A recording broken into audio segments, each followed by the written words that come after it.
Manfaat sholat itu pertama, bisa melatih pribadi kita menjadi lebih baik. Menjadikan seseorang insan beriman menjadi baik. Masih ingat seseorang itu jadi baik kalau bisa mengelola dirinya kan? Nafasnya, jiwanya, supaya tidak berdiri sendiri di sifat fujur. Dan masih ingat apa yang saya sampaikan dulu sekali, ya kan? Fujur itu kalau sudah berdiri sendiri diprovokasi setan, wujudnya kan dua. Kalau bukan fahsya, itu mungkar. Fahsya keburukan yang bersumber dari syahwat, pornografi, porno aksi, LGBT, ya, dan turunan-turunannya, kata-kata jorok, kotor, itu fahsya. Mungkar yang diingkari oleh hati, perbuatan-perbuatan nampak, ya mohon maaf sekali, berdusta, kan, merampok, membunuh, menipu, korupsi, dan sebagainya. Ya ini nyogok, itu mungkar. Makanya saat nyogok kan hatinya mengingkari, saat korupsi hatinya mengingkari, saat tipu-tipu hatinya mengingkari, dan seterusnya. Ini mungkar. Nah, sholat kalau benar mengerjakannya, itu bisa mencegah ini semua. Dan pencegahan diutamakan. Bukankah Anda yang mengatakan mencegah lebih baik daripada mengobati? Jadi kalau kita ingin mencegah diri berbuat ini dan menjadikan secara langsung menjadi baik, bertransformasi kepada soleh baik, maka ternyata latihan dasar pertama itu sholat. Maka dalilnya muncul Quran surah ke-29 tadi, ayat ke-45. Langsung saja kepada intinya. Innas sholata tanha 'anil fahsya wal munkar. Sungguh, perhatikan cara menerjemahkannya. Sungguh, sholat yang dikerjakan sesuai ketentuan dan aturannya itu. Innas sholah, ingat alif lamnya. Terjemahkan alif lamnya. Innas sholata, bukan inna sholata, innas sholah. Sungguh, sholat yang dikerjakan dengan benar itu sesuai dengan ketentuan dan aturannya. Tanha 'anil fahsya'i wal munkar. Maka hasil dari itu bisa mencegah pelakunya dari perbuatan keji dan mungkar. Jelas ya? Nah, jadi kalau ada orang-orang yang sholat tapi masih nampak pada dirinya perilaku keji, fahsya, dan mungkar, dicek ini. Boleh jadi sholatnya belum sesuai dengan ketentuan dan aturannya. Nah, yang kedua,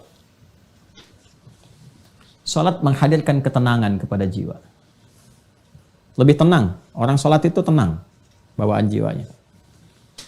Dan jiwa yang tenang melahirkan pikiran yang cemerlang. Jiwa yang tenang melahirkan perilaku yang menawan. Jiwa yang tenang melahirkan segala ide-ide yang penuh dengan kebaikan dan kemuliaan. Sedangkan di Quran surah ke-13 ayat ke-28, sumber ketenangan itu zikir. Ala bidzikrillahi tatma'innul qulub. Yakinkan pada jiwamu bahwa dengan berzikir kepada Allah itu hati cenderung menjadi tenang. Zikir itu banyak. Baca Quran, zikir.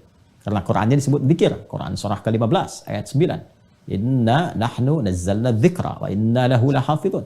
Karena itu orang-orang yang cenderung rajin baca Quran, cenderung menenangkan.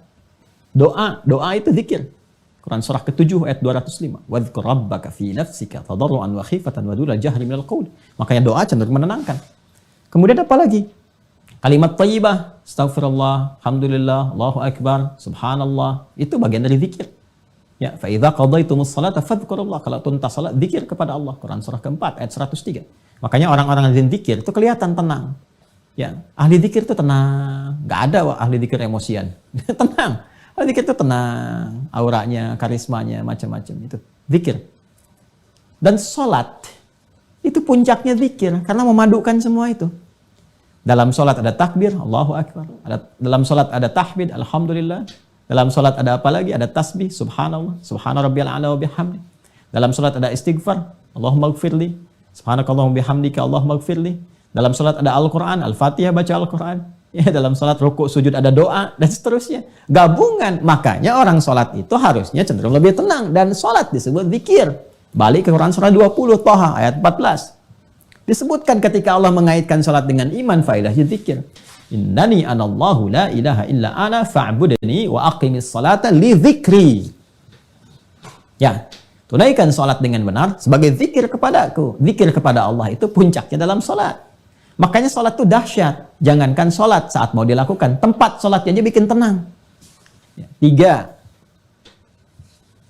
sarana curhat terbaik yang mempercepat pengabulan doa. Ini, percepat terkabulnya doa. Sarana curhat terbaik kepada Allah.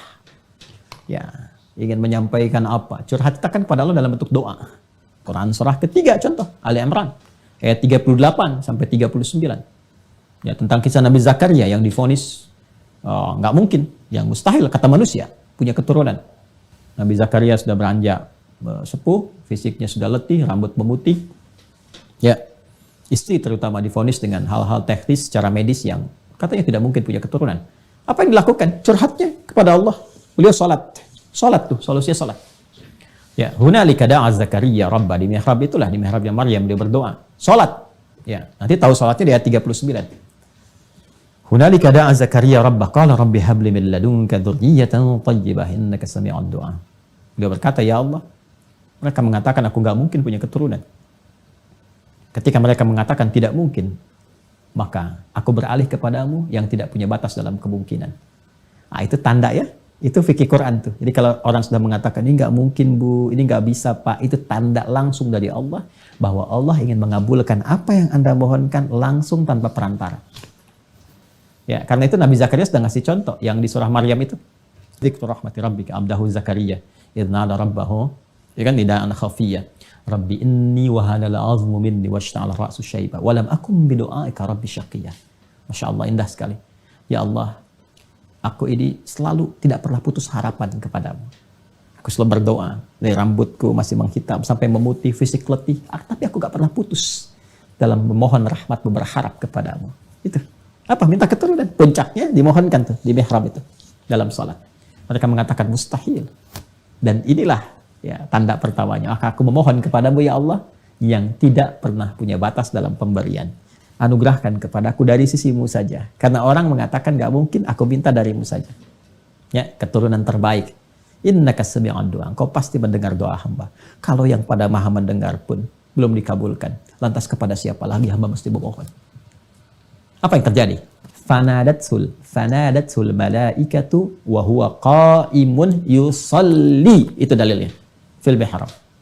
Maka seketika turun malaikat, sedangkan Nabi Zakaria itu masih berdiri dalam sholat. Masih berdiri. Artinya belum selesai sholatnya. Baru selesai berdoa.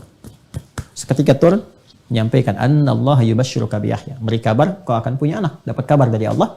Jadi kabulkan, akan punya anak. Istrimu akan mengandung. Ya, dan namanya diberikan oleh Allah Yahya. Hidup yang kata orang mustahil. Ada dari rahim seorang perempuan yang divonis secara medis, klinis, monofus dan mandul punya keturunan, kata Allah, gak ada yang mustahil bagiku. Jadi, terjadi. Mudah bagi Allah menjadikan segala yang bisa terjadi. Salat mempercepat hadirnya kesuksesan dan kebahagiaan. Ya. Kita gabungkan 4 dan 5, mempercepat kesuksesan dan menghadirkan kebahagiaan. Sukses dan bahagia. Ya, komplit tuh 5. Salatnya 5 waktu, 5 faidah. Sukses dan bahagia. Kalau kita gabungkan sukses bahagia ini, namanya falah. Singkatnya begitu. Falah. Falah itu sukses dan bahagia. Quran surah ke-23 ayat 1 dan 2. Qad aflaha al-mu'minun. Saya lagi ke sini, orang beriman. Ya, Quran surah 23 al-mu'minun ayat 1 dan 2. Qad aflaha al-mu'minun. Orang beriman, kalau benar-benar iman melekat pada dirinya, identitas berimannya bagus, diimplementasikan imannya dengan ibadah yang benar, pasti menggenggam kesuksesan dan kebahagiaan. Apa ciri pertamanya? Alladzina hum fi salatihim khashi'un. Ternyata pengantar pada kebahagiaan, kesuksesan itu salat. Ya. Dan ini yang paling diharapkan oleh manusia.